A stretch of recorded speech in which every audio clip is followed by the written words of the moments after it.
Hi, everybody. Welcome to Phil and Dave's Excellent Adventures. Just Dave here. Today, I'm talking about the movie The Unbearable Weight of Massive Talent. This is going to be a spoiler review, so if you haven't seen the movie and you are concerned about spoilers, I would suggest you go and watch the movie first before you watch this review. Unbearable Weight of Massive Talent is a comedy action movie starring Nicolas Cage as Nick Cage with a K. And it's basically a movie where Nicolas Cage plays a version of himself, a slightly altered version of himself. So as far as what I liked about the movie, overall the cast is great. Nicolas Cage as Nick Cage does a great job. Pedro Pascal continues his ascent into superstardom with this movie. I mean, the guy is clearly got to be the most successful person in Game of Thrones, right? With The Mandalorian and, Wonder Woman 2 or 84 was a terrible movie, but he was great in it. So, yeah, I'm always glad to see him. He always does a great job. And, yeah, he was great in this. And also Alessandra Mastronardi is in this. She's just a beautiful woman. It's the kind of thing where I saw her, I'm like, I've seen her somewhere. She is from the Aziz Ansari show, Master of None. And yeah, she's great. And it was nice to see a woman who, she's sort of the love interest for Pedro Pascal's character. It was nice to see a woman who's, age appropriate. She's about 36. I think he's about 47. So a little bit of a distance there, but at least she's not, 25 like they do in a lot of movies. Overall, I really like the chemistry between Pedro Pascal and Nick Cage. They have this sort of stepbrothers kind of Will Ferrell, John C. Reilly kind of vibe to them, which is really funny and really good. You don't see a lot of movies, or you do see a lot of movies, but it's hard, I think, the older you get, especially these guys are in their 40s and 50s, 60s, the older you get for men and women, it's harder to make friends. And so seeing, kind of movies about, men kind of, or adults making friendship, as they get older is always kind of nice to see. And there's a lot of kind of nice tender moments between them in this. Overall, the humor in this movie is really, really funny. Multiple times while watching this movie, I was literally crying with laughter. I'm not misusing the term literally. Tears were rolling down my face and into my beard. Overall, the story in this is pretty solid, really funny. And the references that they make in here, not only to like Face Off and Con Air and Captain Corelli's Mandolin and all these Nicolas Cage movies, but to Paddington 2, which is legitimately one of the best movies of all time. If you have not seen Paddington 2, I highly suggest you watch it. It will make you laugh, it'll make you cry, it'll make you want to be a better person. And I love the shout out to Paddington 2. As soon as they said it, I was already really liking this movie, but I think that's when I really fell in love with this movie. There's a great acid trip scene in the movie that I really like because it's a very realistic depiction of an acid trip, whereas most movies kind of do the thing where it's all, spacey and weird and they do visual effects and everything else. And this movie, they basically just freak out and get super paranoid and act silly and do stupid things, which is pretty much what happens when you're on acid, or so I've heard. The length of the movie is also really good. It's under 2 hours. I think it's about hour 45, hour 47. And it's nice. It gets going and it's over before you know it in a good way. As far as what I disliked about the movie, I wouldn't say I necessarily disliked it, but there are a lot of sort of industry jokes. It's a very insider baseball kind of movie. That being said, though, I'm surprised a lot of the jokes, like there's a joke in here about SAG-AFTRA that really hit really well, at least in the theater I was watching it in. And I think a lot of the jokes that are, not only are there some sort of like Hollywood kind of insider jokes, but there's also a lot of jokes about just being creative. And I think anyone who is a creative person or who has been around creative people can sort of relate to it because, as a creative person myself, there is a part of me that everything that I make, I legitimately think it could be significant and it could really change the world. And as stupid as it sounds, I think a lot of actors are the same way, where they really think their acting can save the world. And of course, it's ridiculous to think that way, but that's part of the creative process, at least for most people. And I would hope that you think what you're making is important, because if not, then you make bad things. The CIA storyline in this movie I didn't love. I'm not a huge fan of Tiffany Haddish, especially recently, some of the dumb stuff she said. Ike Barinholtz I generally like, but it's funny that most of the funny stuff in this was not said or given by the actual comedians in the movie. It was Pascal and Cage that are the funny parts. And really, any time that they aren't on screen, I did lose a little bit of interest because they're just so much fun together.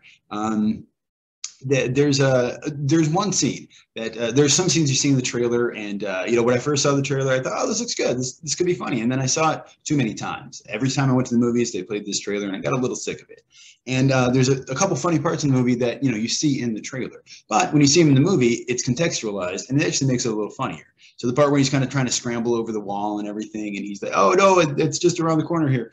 They're on acid at that point, which makes more sense as to why they're acting so goofy. And you could maybe assume something was going on there. But I do think maybe the timing in that scene could have been a little bit better. If they would have waited another beat or two before Pascal revealed himself, I think the joke would have landed better, but just my opinion. And then other than that, I didn't love the ending. That being said, I didn't know how they were going to end it. This is one of those movies, as you're watching it, you're just going, all right, so how are you going to end this? What are you going to do here? And they basically went with like the Pee-wee's Big Adventure ending, which at first I kind of didn't like, but now the more that I think about it as the Pee-wee's Big Adventure ending, I do kind of like it. But it is, so basically, again, this is a spoiler review. The movie kind of reaches the climax. They pull into like the U.S. embassy, and the bad guy is chasing after them. His daughter throws him a knife, which he then catches and stabs the guy with. But then they switch it at some point while that's happening to a movie where his wife is now played by Demi Moore. And fine, but so what really happened? For a second, I'm like, wait, did any of this really happen? Or for a second, I was afraid they were going to do this. Oh, this has all been fake. This has all been for a movie thing, which would have been a cop-out, and I'm glad they didn't do that. So other than that, movie is directed by Tom Gormican, who's the only thing he directed for this, at least feature movies, was That Awkward Moment, which it was sort of a teen romance comedy thing. I remember thinking it was okay. I don't remember it very well. I think I watched it. And then he also was on the show Ghosted, which I read it and I thought it said that he worked on the show Ghosts, which is a current show on CBS that's pretty decent. I actually kind of like it. And so when I heard that, oh, the Ghost team is on, I'm like, oh, let me check it out. And it turns out, no, he was on Ghosted, which was a Fox TV show with Craig Robinson and Adam Scott that I think was only on for a season or two. But I didn't mind that show. And then it was written by Kevin Etten, who also worked on Ghosted, but he also worked on Workaholics and Reaper, which is another show that I like, and Workaholics is a great show. The movie does sort of exist in this altered state of reality. I guess the closest thing I could compare it to is like the Fast and Furious movies, which I'm not really a fan of necessarily, but I think it's because I didn't necessarily get them, which is that, it is a cartoon world. It's a world where, Dwayne "The Rock" Johnson can flex to break a cast off of his arm, or you can, I don't know, whatever ridiculous things they do in those movies. And even though that kind of doesn't work for me, in this movie it really worked. There's a scene where he's passed out and, he's infected himself with this poisonous agent of some sort, and he's only got 30 seconds, which he makes it way longer than 30 seconds, and then he's passed out, and then Tiffany Haddish's character says action, and that brings him back to life because he's so committed to acting. So stuff like that, like, of course, that's not we're not in the state of realism here. There's a lot of things too where like Nick Cage doesn't really kill anybody, maybe the guy at the end, but mostly he like shoots people in the shoulder, or somehow they avoid a way to have him do anything too serious.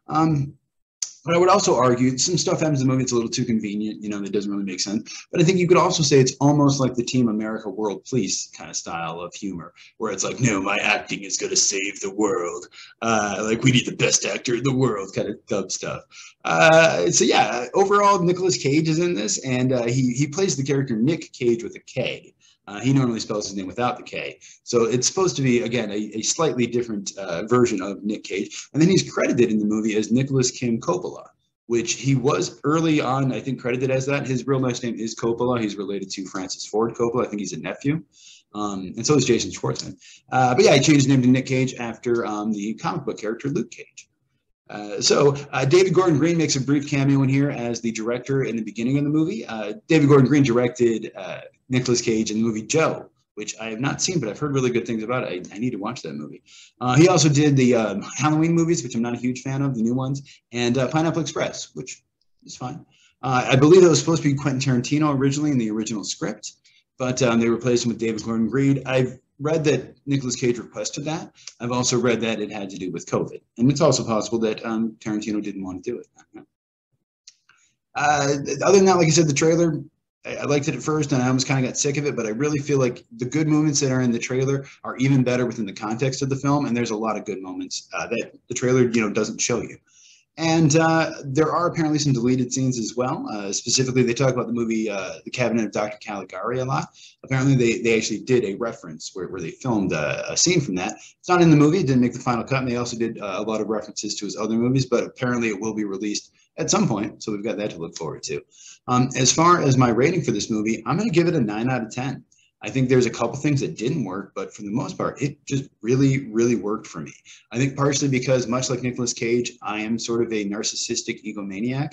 And so the movie just spoke to me personally as a person. But yeah, I think, when it comes to comedy, it really just, it's about comedy. And if you do the comedy right, if it's funny, if it makes people laugh, you can do everything else wrong and it really doesn't matter. And in this case, this is the funniest movie I have seen in a long time. And I would highly recommend it to anyone who hasn't seen it. So if you saw the movie, let me know what you think of it down in the comments below. I don't know if I said it or not. I gave it a 9 out of 10. Thank you so much for watching. Hope you have a great night, and I will see you here again next week.